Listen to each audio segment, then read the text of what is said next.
2 दिवसापूर्वी संसदरत्न सुप्रिया सुळे यांनी वडगाव शिरीमध्ये भाषण करताना एक विधान केलं होतं.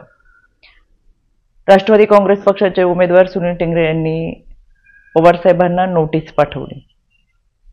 या संदर्भात मी काल देखील खुलासा केला होता की अशी कोणतीही नोटीस आदरणीय पवार साहेबांना पाठवलेली नाही. त्यावरती त्यांनी कागद दाखवत सांगितलं की ही नोटीस आली. मला आज तीच नोटीस तुम्हाला सगळ्यांना दाखवायची आहे.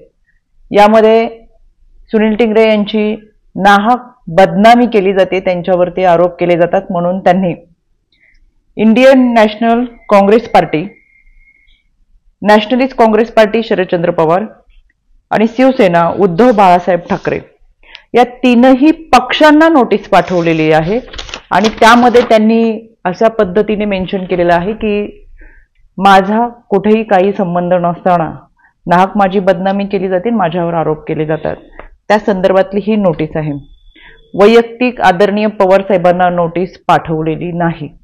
मला पुन्हा एकदा संसदरत्न सुप्रिया सुळे यांना सांगायचंय की अशा पद्धतीने खोटी विधानं करून, खोटी भाषा वापरून आदरणीय पवार साहेबांना नोटीस पाठवली, अशा पद्धतीने सिंपती गोळा करणं हे या निवडणुकीमध्ये शक्य होणार नाही.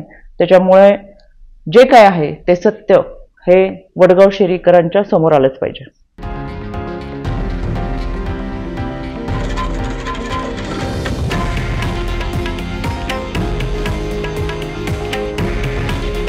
हे आहे देशातील नंबर 1 न्यूज नेटवर्क आणि आपण पाहत आहात TV9 मराठी.